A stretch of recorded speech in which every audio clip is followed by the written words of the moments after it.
High above the Indian Ocean, disaster strikes. The engine's on fire! More than 10 kilometers in the air, all 4 engines of a British Airways 747 stop working. Roger, declare emergency. Mayday, mayday, mayday, Speedbird 9. The cabin is filling with smoke, and the jet is falling toward the ocean.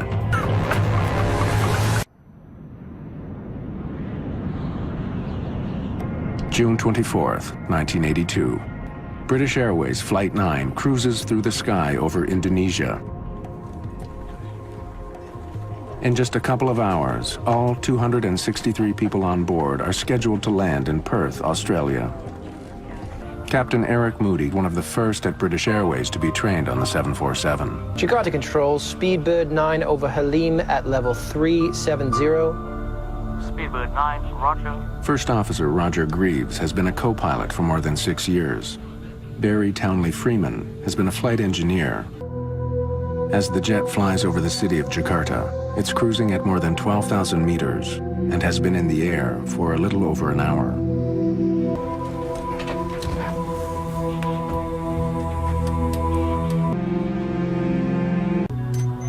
In the cockpit, the flight takes an unsettling turn.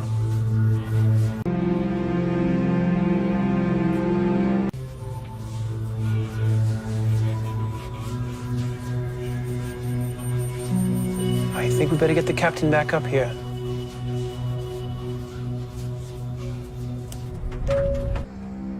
In the cabin, the smoke begins to thicken.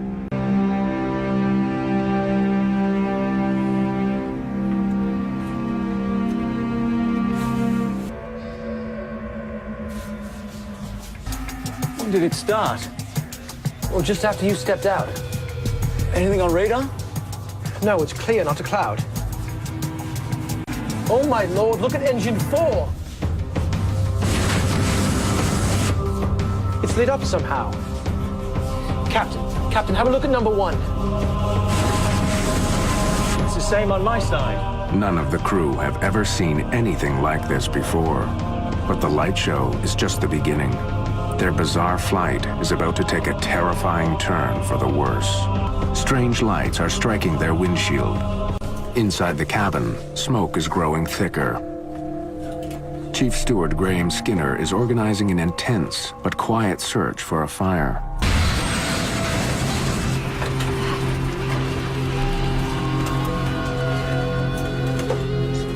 Flight engineer Barry Townley Freeman is checking his instruments carefully. He smelled the smoke, but so far has no indication that there's a fire in any of the plane's systems. They are suddenly faced with a frightening new surprise.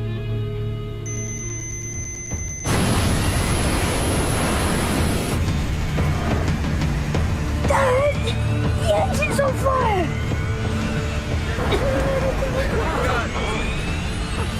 Cheers. Sit down. As fire engulfs the engines, one of them revs loudly and shuts down. Engine failure, number 4. Fire action, number 4. Checklist powering gear. Set. Thrust lever. Closed. Start lever. Off. The instruments don't show a fire on the plane, but the passengers can see flames erupting from the engines and stretching along the side of the 747. The cabin crew begins storing anything that's loose. They don't want dishes or bottles flying around the cabin if the plane begins to dive. As the attendants try to reassure the passengers, the flight crew are stunned as their bizarre situation suddenly gets much worse. Number 2, engine's gone. All right then, begin the engine shutdown. No, wait!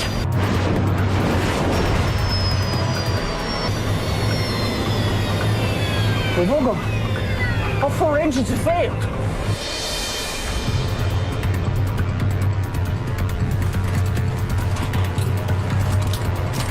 Roger, declare emergency. Mayday, mayday, mayday, Speedbird 9. We have lost all 4 engines out of 370. Mayday, mayday, mayday, Speedbird 9. We've lost all 4 engines. With no engine power and no idea what has crippled their plane, British Airways Flight 9 begins falling from the sky. Jakarta Control, Speedbird 9, we have lost all 4 engines, now out of 360. First Officer Roger Greaves has trouble getting his message across. Speedbird 9, have you got a problem? Jakarta Control, Speedbird 9, we have lost all 4 engines. Repeat, all 4 engines. Now descending through flight level 350. Speedbird 9, you have lost number 4 engine? This idiot doesn't understand. Jakarta Control, Speedbird 9, we have lost all 4 Only when engines. another plane nearby relays the Mayday call do controllers in Jakarta understand. All 4 engines. Now descending through flight level 350. Speedbird 9, all 4 engines out. Understood. With no power, Flight 9 has started a long, slow fall. The crew has less than half an hour before they smash into the sea. And the crew isn't having any success getting them started again. All right, from the top, battery, check. On. Crossfeed valves. Open. Fire switch. In. At 10,000 meters, Captain Eric Moody decides to turn the plane back to the closest airport, Halim, just outside Jakarta. But even that is too far away if he can't get at least some of the engines going again. Pressure warning, Captain. We're at 10,000. As well as providing electrical power, the engines on a jumbo jet help keep the cabin pressurized. The crew reach for their oxygen masks. The top again. Battery, Check. On. As the plane falls lower and lower, Captain Moody faces a difficult choice. A mountain range cuts across the island of Java between his plane and the airport. He knows he has to be at least 3,500 meters high to clear it. But if the engines don't restart soon, they won't make it. Without power, his only other option is landing at night in the middle of the ocean. At this rate, the plane will crash in a matter of minutes. It's just a question of where. Nothing. It's not starting. All right, from the top then. Battery, check. Start level. Cut off. Fuel pressure. Available. Standby ignition on. Then, as suddenly as it had stopped working, the 4th engine roars back to life. Engine 4 back online. A 747 can fly with one engine, but Captain Moody knows that just one engine still won't give him enough power to clear the mountains. As the plane falls past 4,000 meters, another engine coughs and comes back to life. Engine 3 back online. It's followed quickly by the final 2. I can't believe it. Engines 1 and 2 both back online. From almost certain disaster, the crippled jet is now under full power. Jakarta, Speedbird 9, we are back in business. All 4... This time, local controllers have no trouble understanding the message. Speedbird 9, all 4 engines serviceable again. Confirm continuing to Halim. Affirmative, affirmative. Captain Moody begins climbing, putting plenty of room between his plane and the mountains below. But as he does, the strange lights that he saw when the crisis began reappear in front of the jet. Before he can descend, the plane is stricken again. Engine 2 is surging. The engine's violent backfire could lead to a catastrophic explosion. The captain must make another fateful decision. Begin shutdown drill. Checklist powering gear. Off. As the plane closes in on the airport, First Officer Greaves thinks the windshield is covered in moisture, making it hard to see through. Somehow, the glass itself has been badly damaged.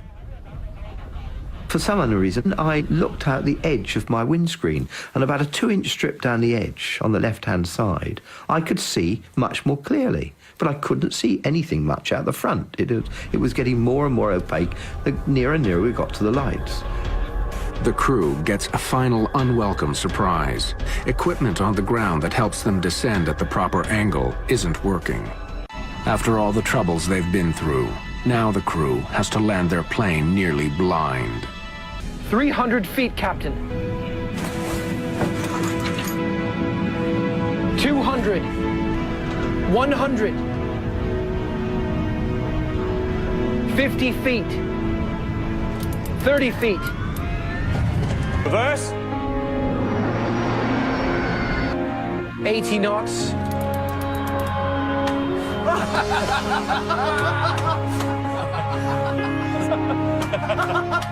We're down.